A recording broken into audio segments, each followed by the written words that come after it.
मैं रजनीश कुमार आपका फिर से स्वागत करता हूं अपने YouTube channel Rajneesh competitive math में।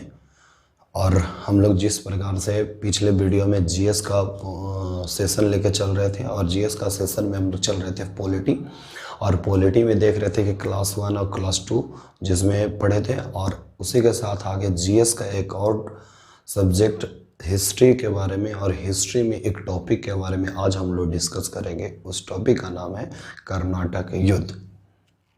और इसी के साथ जो समय ना वेस्ट करते हुए आगे हम लोग आज का क्लास चालू करते हैं। और आज का क्लास में हम लोग पढ़ रहे थे कर्नाटक युद्ध। तो कर्नाटक युद्ध जिसे एंग्लो फ्रेंच वार के नाम से जाना जाता है, किस नाम से जाना जाता है? एंग्लो फ्रेंच वार के नाम से जाना जाता है। और इसकी शुरुआत मूल रूप से देखा जाए तो हैदराबाद से हुआ। तो हैदराबाद की स्थापना किसने किया? हैदराबाद है कहाँ? तो हैदराबाद है जो साउथ इंडिया, साउथ इंडिया कहने का मतलब है दक्षिण भारत का एक प्रांत। कौन सा है? दक्षिण भारत का एक प्रांत हैदराबाद, जिसकी स्थापना 1725 में निज़ाम उल मुल्क ने किया था। किसने किया था? निज़ाम उल मुल्क ने किया था। कब किया था? 1725 में। हैदराबाद एक प्रांत के रूप में है जो स्वतंत्र प्रांत के रूप में जाना जाता है। उसकी स्थापना किसने किया था? निज़ाम उल मुल्क ने किया था। और उसी का एक छोटा सा सूबा है कर्नाटक। किसका एक छोटा सा सूबा है? कर्नाटक। कौन सा? किसका? हैदराबाद का एक छोटा सा सूबा। आप समझ पा रहे हो कि सूबा क्या है? तो आपको बता दें कि सूबा मतलब कहने का मतलब है कि बिहार राज्य है। बिहार राज्य में एक छोटा सा जगह जैसे गया, पटना, एक छोटे छोटे सूबे हैं। उसी तरह से हैदराबाद में एक छोटा सा सूबा था कर्नाटक, जहाँ का शासक या फिर कह सकते हैं नवाब के रूप में, किस रूप में? नवाब के रूप में अलबरुद्दीन को नियुक्त किया था। किसने? निज़ाम उल मुल्क ने। क्योंकि आपको पता है कि निज़ाम उल मुल्क जो है हैदराबाद का स्थापना किया था। और हैदराबाद में ही एक छोटा सा सूबा है कर्नाटक, जहाँ का नवाब के रूप में किसे नियुक्त किया गया? तो अलबरुद्दीन को नियुक्त किया गया। किसे नियुक्त किया गया? अलबरुद्दीन को नियुक्त किया गया। और वही कर्नाटक युद्ध के रूप में आगे देखेंगे, जिसमें हम लोग देखते हैं प्रथम कर्नाटक युद्ध। प्रथम कर्नाटक युद्ध, ये 3 कर्नाटक युद्ध हुए हैं, प्रथम, द्वितीय और तृतीय करके, एक एक करके हम लोग देखेंगे। जिससे सबसे पहले में हम लोग देख रहे हैं प्रथम कर्नाटक युद्ध, जो 1746 से लेकर 1748 तक रहा है। कब से कब तक? 1746 से लेकर 1748 तक। मूल रूप से सबसे पहला चीज़ हम लोग जानेंगे कि प्रथम कर्नाटक युद्ध का कारण क्या रहा था। तो प्रथम कर्नाटक युद्ध का कारण रहा था ऑस्ट्रिया का उत्तराधिकार। कारण क्या रहा था? ऑस्ट्रिया का उत्तराधिकार। पहला कारण क्या रहा था? ऑस्ट्रिया का उत्तराधिकार। कोई चीज़ जब बार बार आप बोलते हैं ना, तो चीज़ें आसानी से याद होती जाती हैं और लंबे समय तक ध्यान रहते हैं। क्योंकि कहा जाता है कि जितना कोई चीज़ काम किया जाए उतना ही वो चीज़ आसान हो जाता है। तो वही चीज़ जीएस बस यही चीज़ है, जितनी चीज़ों को आप रिपीट कर पाएंगे उतना आपको ध्यान रहेगा। तो प्रथम कर्नाटक युद्ध का कारण मूल रूप से क्या रहा था? ऑस्ट्रिया का उत्तराधिकार। किसका उत्तराधिकार? ऑस्ट्रिया का उत्तराधिकार। तो ऑस्ट्रिया का उत्तराधिकार के बारे में कहना सकते हैं कि उसमें जब ऑस्ट्रिया का शासिका के रूप में जाना जाती थी कौन? Mirena Theresa. ऑस्ट्रिया के उत्तराधिकारी के रूप में, या फिर कह सकते हैं कि शासिका के रूप में कौन जानी जाती थी? Mirena Theresa. कौन जानी जाती थी? Mirena Theresa. और मेरीना थेरेसा की मृत्यु 1740 में हो जाता। अब समझ सकते हैं 1700, क्योंकि उत्तराधिकार का कारण कब बनेगा? जब उसका कोई भी उत्तराधिकार ना हो। यानी कि मेरीना थेरेसा की 1740 में मृत्यु हो जाती है, जो कि ऑस्ट्रिया की शासिका थी। अब वहाँ पे यूरोप, ऑस्ट्रिया कहाँ में पड़ता है? यूरोप में पड़ता है। अब अंग्रेज और फ्रांसीसियों के बीच एक समस्या बन के उभरती है कि ऑस्ट्रिया का उत्तराधिकार कौन बनेगा। और दोनों के बीच एक प्रतिद्वंदी, एक कह सकते हैं कि दोनों के बीच एक विवाद सा उत्पन्न होता है कि आखिर ऑस्ट्रिया का उत्तराधिकार कौन बनेगा। और इस प्रश्न को लेके एक युद्ध होता है। वह युद्ध किस रूप में जाना जाता है? भारत में एक युद्ध के नाम से जाना जाता है। उस युद्ध का नाम था कर्नाटक युद्ध, जो प्रथम कर्नाटक युद्ध के रूप में जाना जाता है। अब आप सोच रहे होंगे कि कोई भी युद्ध जो होगा उसका कुछ ना कुछ कारण, अचानक से तो लड़ने नहीं लगेगा। कोई ना कोई एक टॉपिक होना चाहिए जिस टॉपिक को एक कहा जाता है ना, हम लोग छोटी भाषा में कह सकते हैं कि तिल का तारा होना। तो वही बात यहाँ पे है कि एक छोटा सा मुद्दा होना चाहिए जिसकी वजह से हम एक दूसरे से लड़ पाए। माहौल तो बना हुआ है किस मैटर का लेके, ऑस्ट्रिया का उत्तराधिकार के लेके। अब एक कोई चीज़ तो हमें चाहिए ना, मेन मुद्दा, जिस मुद्दा पर दोनों बहस करें, लड़ाई करें। तो मुद्दा था कि एक घटना घटी थी। अंग्रेजी अधिकारी बार्नेट, कौन था? अंग्रेजी अधिकारी बार्नेट ने क्या किया कि फ्रांसीसी जहाज पर कब्जा कर लिया। किस पर कब्जा कर लिया? फ्रांसीसियों के जहाज पर कब्जा कर लिया। और उस समय फ्रांसीसियों का अधिकारी के रूप में, मूल अधिकारी के रूप में डुप्ले जाने जाते थे। कौन जाने जाते थे? डुप्ले जाने जाते थे। अब डुप्ले ने क्या किया, जब अंग्रेजी अधिकारी बार्नेट ने फ्रांसीसियों के जहाज पर कब्जा कर लिया तो डुप्ले ने कर्नाटक के नवाब अलबरुद्दीन के पास जाता है और कहता है कि हमारा जहाज अंग्रेज़ों ने कब्जा कर लिया है, हम आपसे आग्रह करने आए कि हमारे जहाज पर जो कब्जा किया हुआ है उसे छोड़ दिया जाए। लेकिन जो कर्नाटक के नवाब अलबरुद्दीन था वह कोई जवाब नहीं देता है, इसके बारे में कोई भी निर्णय नहीं देता है। तब फ्रांसीसी के अधिकारी कौन? डुप्ले।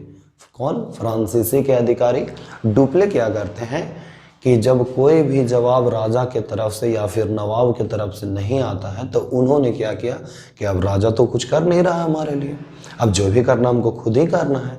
तो उन्होंने फटाफट क्या किया, ब्रिटिशों की एक बस्ती थी मद्रास। ब्रिटिशों की कौन सी बस्ती थी? मद्रास। ब्रिटिशों की बस्ती मद्रास पर डुप्ले ने कब्जा कर लिया। किसने कब्जा कर लिया? डुप्ले ने कब्जा कर लिया। कौन से बस्ती पर? ब्रिटिशों की एक बस्ती थी मद्रास, जिस पर कब्जा किसने कर लिया? डुप्ले ने कर लिया। और इस तरह से अंग्रेज जो है बौखला गए और अंग्रेज ने कर्नाटक के नवाब अलबरुद्दीन को ऐसे कहानी सारा कुछ बताया कि फ्रांसीसियों ने हमारी बस्ती मद्रास पर कब्जा कर लिया। तब कर्नाटक के नवाब अलबरुद्दीन ने क्या किया कि फ्रांसीसियों को बोलता है कि मद्रास की बस्ती खाली कर दो। अब सोचिए कि जब उसका जहाज पकड़ा गया था, अंग्रेजों का जहाज पकड़ा गया था, अंग्रेजों ने जहाज पकड़ लिया था फ्रांसीसियों का, तब तो अलबरुद्दीन कुछ भी जवाब नहीं दिया था। लेकिन आप सोचिए कि जैसे ही अंग्रेजों ने कहा कि मद्रास को अपने कब्जे में कर लिया है तो उन्होंने फ्रांसीसियों को खाली करने के लिए, मतलब एक तरह से कह सकते हैं कि अलबरुद्दीन जो है किसके पक्ष में था? ब्रिटिशों के पक्ष में था। और उन्होंने ऐसा करने को कहा, लेकिन मद्रास को खाली करने से मना कर दिया। किसने? फ्रांसीसियों ने, या कह सकते हैं डुप्ले ने खाली करने से मना कर दिया। और यही कारण रहा कि आगे अलबरुद्दीन ने अपनी सेना डुप्ले से या फिर कह सकते हैं फ्रांसीसियों से लड़ने के लिए भेजा। और आगे कर्नाटक युद्ध में एक अलग युद्ध के नाम से जाना जाता है, जिसमें प्रथम कर्नाटक युद्ध में एक और युद्ध छिड़ा। उस युद्ध का नाम था सेंट थॉमे का युद्ध। कौन सा युद्ध? सेंट थॉमे का युद्ध हुआ, जो 1748 में हुआ। कब हुआ? 1748 में हुआ सेंट थॉमे का युद्ध। कब? जब उन्होंने मद्रास को खाली करने से मना कर दिया, तब अलबरुद्दीन ने अपनी सेना मद्रास को खाली करने के लिए भेजा गया। और इसी बीच एक युद्ध हुआ, सेंट थॉमे का युद्ध, जो 1748 में हुआ, जिसमें अलबरुद्दीन की पराजय हुई। मतलब कि अलबरुद्दीन हार गया इसमें। और इस तरह से आगे युद्ध जारी रहा। लेकिन जब ब्रिटिश और अलबरुद्दीन पराजय हुआ, लेकिन ब्रिटिश के और फ्रांसीसियों के बीच युद्ध चलता रहा। और इस युद्ध का समापन तो आप समझ सकते हैं कि जब कोई ये भी हार नहीं मान रहा, ये भी हार नहीं मान रहा, पराजय तो सिर्फ अलबरुद्दीन की हुआ, लेकिन ब्रिटिश तो हार नहीं मान रहा। तो ये दोनों का समाप्ति तभी होगी जब दोनों के बीच समझौता होगा। तो उस समझौते को हम लोग हिस्ट्री में जानते हैं संधि के नाम से। किस नाम से जानते हैं? संधि के रूप में। तो जो कि ब्रिटेन और फ्रांसीसियों के बीच एक संधि होती है, उस संधि का नाम है एला सेपला संधि। उस संधि का क्या नाम है? एला सेपला संधि, जो कि 1748 में, अक्टूबर 1748 में होता है, जिसमें दोनों के बीच ये समझौता होता है कि ब्रिटिश के अपनाया हुआ ब्रिटिश का जो प्रांत था, ब्रिटिश की जो बस्ती थी मद्रास, जिस पर कब्जा फ्रांसीसियों ने किया था, उस मद्रास को वापस कर दे, किसे, ब्रिटिश को वापस कर दे। इस मुद्दे पर चर्चा चलती रही और इस तरह से कहा गया कि दोनों के बीच एक समझौता के रूप में चलता रहा। और समझौता के रूप में हम लोग देखते हैं कि फ्रांसीसियों को लुइसबर्ग मिला। इस समझौता में फ्रांसीसियों का क्या मिला, लुइसबर्ग मिला, और जिसमें इस तरह से युद्ध, प्रथम कर्नाटक युद्ध समाप्त हुआ। तो इसमें मेन इंपॉर्टेंट चीज़ें जो आपको याद रखने वाली चीज़ें हैं वो क्या है।